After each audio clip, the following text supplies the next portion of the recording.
What if I told you that you don't need a complicated diet, fancy recipes, or perfect discipline to stay lean, healthy, and strong in your 50s and beyond?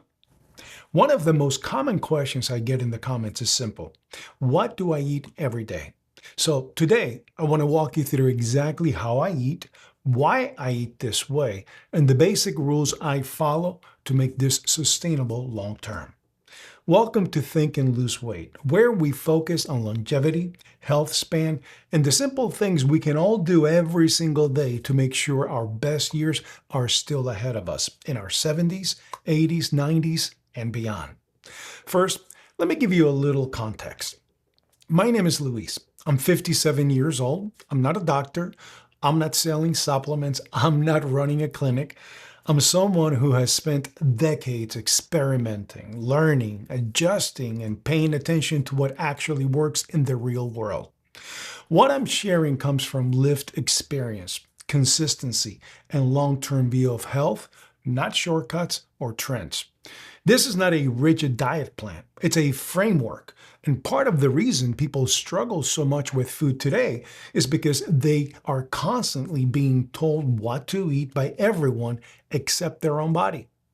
We are bombarded by advertising, by social media, by influencers, by headlines telling us that carbohydrates are essential, that we need to eat all day long for fuel, or that the newest food product is somehow the answer to our health problems.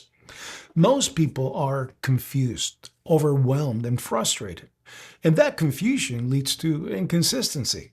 My solution to that confusion is simple. I simplify everything. If a food is manufactured, it's not food, even if it looks like food. If it comes in a bag or a box, I don't eat it. If it has a long list of ingredients, I don't eat it.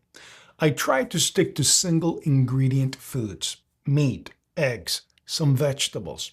If a food has more than one ingredient, it's processed to some degree.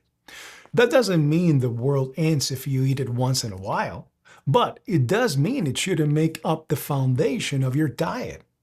Keeping food simple removes decision fatigue and makes consistency possible. Most days, I eat one meal a day. That's my choice, not a rule that everyone has to follow. One meal a day works well for me because it keeps insulin low, simplifies my eating, and makes it easier to stay within the amount of food my body actually needs. It also removes the constant mental chatter around food. I'm not thinking about breakfast, lunch, snacks, and dinner. I eat, I move on, I live my life. That said, there are days when I do have a small snack around 3 or 4 in the afternoon, usually a couple of hours before dinner. When I snack, it's almost always nuts, almonds, pistachios, or macadamia nuts. I don't snack out of boredom. I snack when I genuinely need a little more fuel. Now, let's talk calories because this is another area where people either obsess or completely ignore reality. I use calories as a guideline, not a prison. Based on my size, age, and activity level, my body functions best around 16 to 1700 calories a day.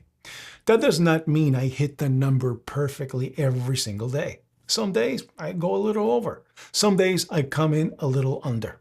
That's normal. What matters is what happens over time, not what happens in one random day. You don't gain body fat because you ate a little extra once. You gain fat because you consistently eat more than your body needs day after day. And the opposite is also true. When calories are pushed too low for too long, the body starts to suffer. Energy drops. Hormones take a hit. Recovery slows. Training performance declines. That's why I don't believe in starving yourself. Instead of creating a calorie deficit by undereating, I create it by moving. I walk, I jog, I lift weights. Movement allows me to eat enough food to support my metabolism while still creating a deficit over time. That's how fat loss becomes sustainable instead of miserable. Now let's talk about the rules I follow with food. Rule number one, I do not drink alcohol. Not a little, not socially, not on special occasions. If I'm at a party or a restaurant, I drink water or mineral water with some lime in it. Alcohol provides no benefit to my body. It interferes with fat loss, sleep quality, recovery, liver health, and hormone balance. So I removed it completely. It's also pretty expensive. Come on, $15 to $20 a drink nowadays? Rule number 2, I avoid processed foods as much as possible. Processed foods are designed to be overeaten. They override hunger signals and make moderation difficult. That's why I don't keep them in my diet. Rule number 3, I do not use seed or vegetable oils. That's a hard no. If I cook with fat, it's butter, organic lard, or beef tallow. I don't fry food often, and the reason is simple. Frying almost doubles the calorie of whatever you're eating. Even when using good fats, those calories add up fast. Most of the time, I grill my food, cook it in the oven, or pan cook it lightly. As far as what I eat, I keep it simple. Steak and chicken are my staples. I don't follow strict recipes. Most meals start with onions, fresh garlic, salt, pepper, and sometimes paprika. If I want something creamy, I'll add a little tomato paste and some heavy whipping cream to create a simple sauce. The more ingredients you add, the harder it becomes to keep track of calories. That doesn't mean you can't enjoy food, guys. It means simplicity makes consistency easier. Sometimes one meal isn't quite enough calories to meet my daily needs. When that happens, I don't panic. I'll add an avocado or I'll have a little more nuts. That's it. I don't chase perfection. I aim for awareness. Especially in the beginning, it's important to know what you're eating. Not forever, but for a week or two. Write it down, track it, know what foods actually look like in terms of calories. Once you build that awareness, things get much easier and far less stressful.